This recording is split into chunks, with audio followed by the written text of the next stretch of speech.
Hey there, smart garden community. Welcome back to another eye-opening episode where we dig deep into the practices that can make or break your gardening success. Today we're tackling one of the most controversial topics in the gardening world, mulching. What if everything you thought you knew about mulching was wrong? For years, gardeners have followed traditional advice, but new research suggests these very practices could be silently sabotaging your plants. Get ready to challenge assumptions and discover the shocking truth about what your garden really needs to flourish. Let's start with a confession that might surprise you. Your mulch might actually be doing more harm than good, but not for the reasons you've been told. For decades, gardeners have been terrified that wood-based mulches would steal nitrogen from their soil and starve their precious plants. This fear has led countless gardeners to either avoid mulching altogether or to obsess over nitrogen supplements, spending money and time on solutions to a problem that doesn't actually exist. The real issue isn't whether mulch steals nitrogen. It's that we've been applying mulch incorrectly based on outdated information and misunderstood science. The biggest misstep gardeners make isn't using mulch, it's misunderstanding how mulch interacts with soil biology. When you understand the actual science behind decomposition, you'll realize that surface mulching operates on entirely different principles than incorporating organic matter into soil. This distinction is crucial and represents the difference between a thriving garden ecosystem and one that struggles despite your best intentions. The transformation from struggling to thriving starts with understanding what's really happening beneath that layer of wood chips or straw.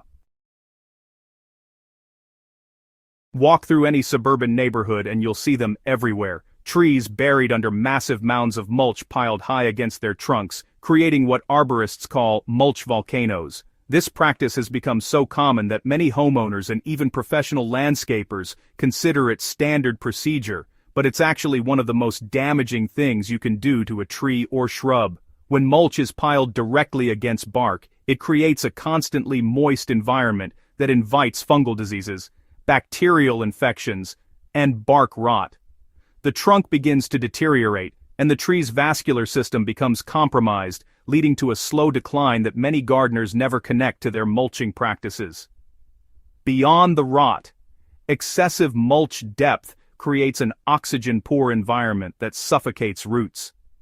Roots need to breathe, and when they're buried under 6 or 8 inches of dense organic matter, they begin to grow upward toward the surface in search of oxygen.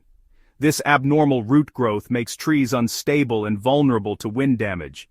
The excessive moisture also attracts rodents and insects that burrow into the mulch for shelter, and once they're established, they often move on to gnawing on bark and roots. The solution is remarkably simple. Apply mulch in a donut shape, keeping it several inches away from trunks and stems, and never exceed 4 inches in depth.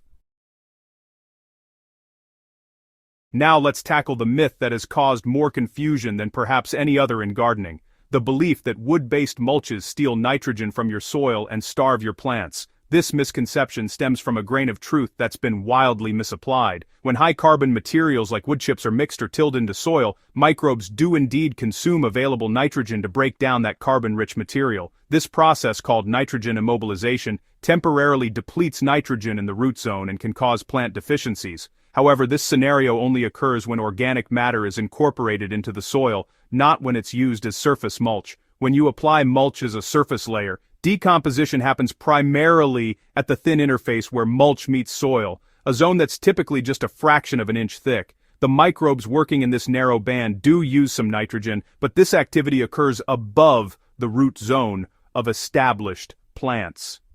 Your plant's roots are reaching down into deeper soil layers where nitrogen levels remain completely unaffected by surface decomposition.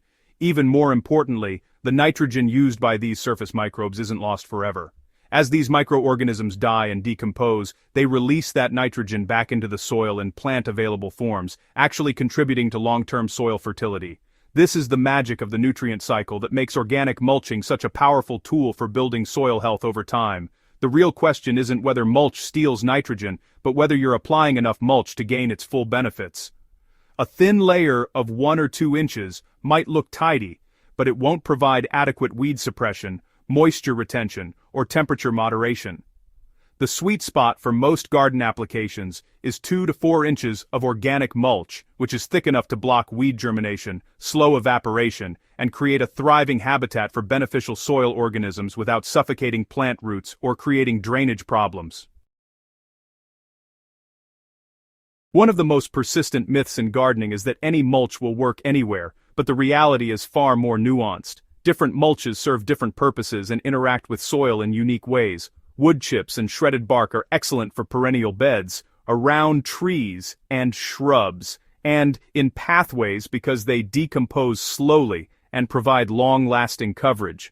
Straw and hay work beautifully in vegetable gardens because they break down more quickly, adding organic matter that can be incorporated into soil at season's end. Pine needles create an attractive, slightly acidic mulch that's perfect for acid-loving plants like blueberries, azaleas, and rhododendrons. Compost serves as both mulch and fertilizer, delivering nutrients while protecting soil, making it ideal for heavy feeders in vegetable gardens. Grass clippings can be used as a thin mulch in vegetable beds, but they must be applied in layers no more than an inch thick to prevent matting and anaerobic decomposition. Understanding these distinctions allows you to match mulch type to your specific goals, whether that's long-term weed suppression, rapid soil improvement, moisture conservation, or aesthetic appeal. The scientific reasons behind these choices relate to decomposition rates, nutrient content, water holding capacity, and how each material interacts with soil microorganisms. Armed with accurate information, you're now ready to implement an ultimate mulching strategy that will transform your garden's vitality. Start by clearing away any excessive mulch that's been piled against tree trunks or plant stems, creating that crucial breathing space. Apply your chosen organic mulch in a 2 to 4 inch layer, spreading it evenly across planting beds while maintaining a mulch-free zone of several inches around stems and trunks. Replenish your mulch annually or as needed to maintain that optimal depth, understanding that as the bottom layers decompose, they're feeding your soil and building the organic matter that creates long-term fertility. The secret to thriving plants in a truly sustainable garden lies in viewing mulch, not as a cosmetic topping, but as a vital component of soil health. As organic mulch gradually breaks down, it feeds earthworms and beneficial microorganisms, improves soil structure, increases water infiltration, and releases a steady supply of nutrients. This is how nature builds soil in forests and prairies, and by mimicking this process in your garden, you're working with natural systems rather than against them. Your soil will become darker, richer, and more alive with each passing season, and your plants will respond with vigorous growth, improved disease resistance, and reduced water stress. Don't let myths and misconceptions rob your garden of the incredible benefits that proper mulching provides. If you found this myth-busting journey valuable, hit that subscribe button and ring the bell so you never miss our deep dives into the science behind successful gardening. Share this video with fellow gardeners who might still be operating under outdated information, because together we can build a community of informed gardeners who understand the real story behind these essential practices. Until next time, keep growing, keep learning, and keep those gardens thriving.